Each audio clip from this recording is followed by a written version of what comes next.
Terhitung 7 Mei 2020, ada sekitar 3,8 juta kasus COVID-19 di 212 negara di seluruh dunia, dengan total kematian sebanyak 265.000 jiwa.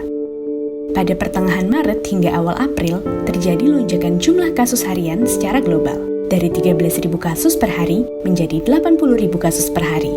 Sampai saat ini, tren replikasi kasus di dunia fluktuatif pada rata-rata penambahan 80 ribuan kasus per hari. Begitu pula di Jawa Barat, kasus terkonfirmasi positif jumlahnya terus bertambah, tetapi jumlah kasus per harinya terjadi secara fluktuatif. Untuk memastikan tren terus turun dan menghindari banyak kasus tidak terlaporkan karena tidak teridentifikasi, langkah apa yang menjadi kunci?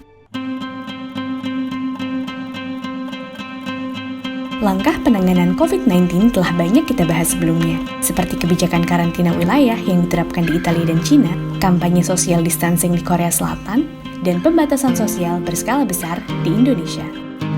Langkah ini diandaikan seperti tindakan memukul palu kurva penyebaran melalui kebijakan pemerintah yang berpotensi menghambat jalannya roda ekonomi, karena orang-orang harus diam di rumah. Untuk segera lepas dari tindakan memukul palu tersebut, salah satu tindakan kunci dalam penanganan COVID-19 adalah dengan diselenggarakannya tes masif. Pada akhir Februari, Korea Selatan menunjukkan peningkatan tajam kasus COVID-19 hingga lebih dari 5.000 kasus. Tapi ketika kasus-kasus di negara lain terus meningkat, kurva di Korea Selatan justru mulai mendatar. Mengapa? Karena negara tersebut melakukan langkah pemutusan rantai penularan dengan baik, salah satunya dengan banyaknya tes yang dilakukan. Korea Selatan melakukan tes masif hingga kapasitas 20.000 per hari di 600 lokasi dengan total 503.000 tes hingga 10 April 2020. Tes masif merupakan pengambilan sampel untuk diuji apakah orang terjangkit atau tidak secara massal. Walaupun dilakukan secara massal, tes ini diprioritaskan bagi orang dengan kategori rentan terdampak. Ada dua alasan utama mengapa penting dilakukan pengujian terhadap khalayak, yaitu untuk mendiagnosa mereka secara individu dan mengetahui seberapa luas penyebaran virus corona. Itulah kenapa tes masif memprioritaskan orang-orang dengan riwayat perjalanan atau kontak terhadap pasien positif.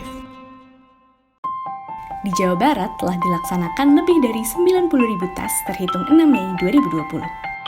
Tes yang dilakukan terdiri dari Rapid Diagnostic Test atau RDT sebanyak lebih dari 90.301 tes dan Polymerase Chain Reaction atau PCR atau swab test sebanyak lebih dari 6.161 tes.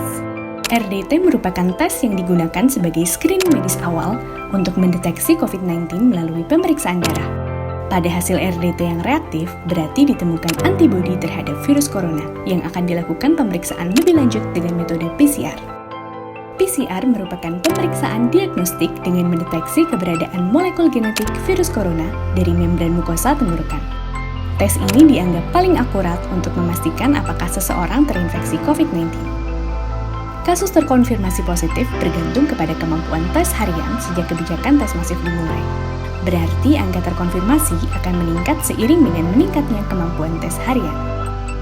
Tapi dengan adanya tes masif, kita bisa mengetahui siapa yang terinfeksi dan dapat mengambil langkah selanjutnya, yaitu mengisolasi mereka yang terpapar.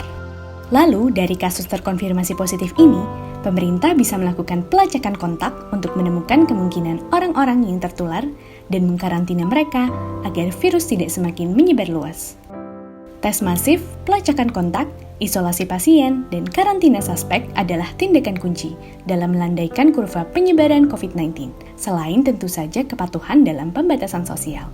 Sampai tes masif bisa dilaksanakan dengan lebih luas lagi, untuk sementara, kita, bahkan yang tidak bergejala dan tidak memiliki riwayat kontak dan perjalanan, tetap diam di rumah saja ya.